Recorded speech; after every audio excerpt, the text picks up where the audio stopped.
Kita telah dibutakan dengan kedua mata kita sendiri. Kita telah ditulikan oleh kedua telinga kita sendiri. Dan kita pun telah ditipu mentah-mentah dengan akal pikiran kita sendiri. Semakin tinggi teknologi manusia yang menjadi simbol kepintaran dan kemajuan peradaban manusia, bukan membuat manusia semakin mengenal dengan Tuhannya, malah sebaliknya. Teknologi semakin menjauhkan manusia dengan Tuhannya. Tuhan sendiri dianggap tidak pernah ikut campur dalam berbagai kemajuan peradaban.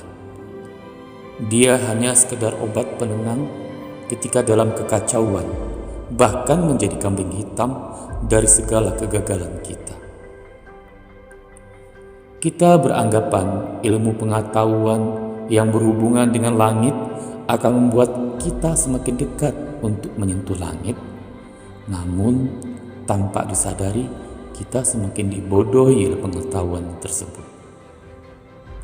Dengan meluncurkan ratusan satelit, bahkan ribuan satelit, kita menyangka akan lebih pintar untuk menguasai langit beserta isinya, hingga kita merasa telah menjadi pemenang dari segala pengetahuan.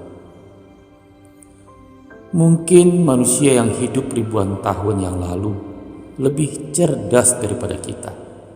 Mereka membangun bangunan yang tinggi dengan berniat membuat itu semua dapat menjangkau Tuhannya, dibandingkan kita yang menciptakan sebuah teknologi hanya sekedar memenangkan ego dan nafsu saja. Walaupun Tuhan mustahil dicapai dengan bangunan yang tinggi, namun paling tidak niat dari sebuah rekayasa teknologi tersebut dicipta dari kehausan daripada keinginan bertuhan diri mereka.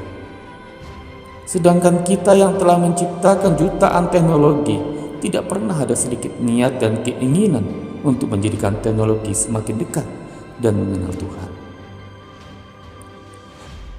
Jika kita bercerita tentang langit dengan segala misterinya, maka apakah kita pernah berpikir dan merenung bila diri kita sendiri adalah makhluk langit?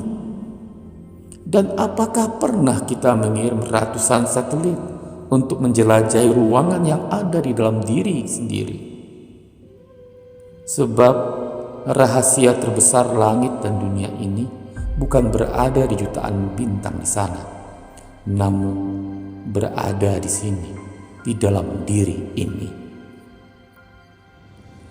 Kita adalah makhluk langit, bukan makhluk yang tercipta dari unsur tanah.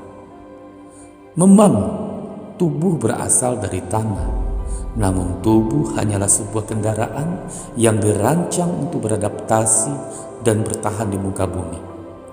Dan pengendara tubuh ini tidak pernah dilahirkan di muka bumi. Ia ditiupkan oleh Tuhan daripada serpihan dirinya yang maha agung. Kita dititipkan dalam waktu dunia dan ditiupkan ke dalam kendaraan canggih yang memakai teknologi langit, yang dapat dibawa berjalan, berlari, berpikir untuk membangun peradaban dunia dan meninggalkan bekas-bekas langit sebagai petugas wakil Tuhan di dunia ini. Kesadaran inilah yang telah terkikis oleh banyaknya pemikiran-pemikiran materialis dikubur dalam-dalam oleh para ilmuwan jahiliyah, menjadikan pemikiran manusia jauh lebih primitif daripada manusia purba. Bukankah semakin mengenal dan dekat dengan Tuhan akan membuat lahirnya nilai-nilai kemanusiaan yang menjadi ciri khas kita sebagai makhluk langit?